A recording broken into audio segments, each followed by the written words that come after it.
আসন্ন কোরবানির ঈদে কোনো পশু সংকট হবে না, এমন আশার কথা শোনালেন প্রাণী সম্পদ মন্ত্রী আমিনুর রশিদ। দুপুরে জাহাঙ্গীরনগর বিশ্ববিদ্যালয়ের লেকে পোনা মাছ অবমুক্ত কর্মসূচির উদ্বোধন শেষে তিনি একথা জানান। মন্ত্রী বলেন, ভারত থেকে চোরাই পথে গরু আনা বন্ধে সতর্ক দৃষ্টি রাখছে সরকার।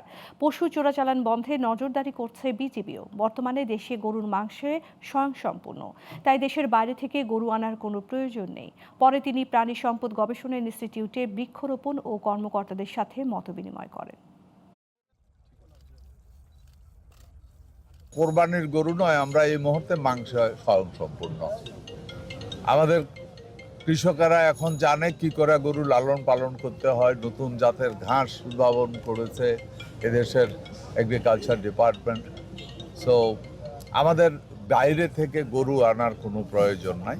যে চোরাই পথে যেটা বললেন গরু আসতেছে, এই ব্যাপারে আমরা প্রচণ্ডভাবে সচেতন আছি।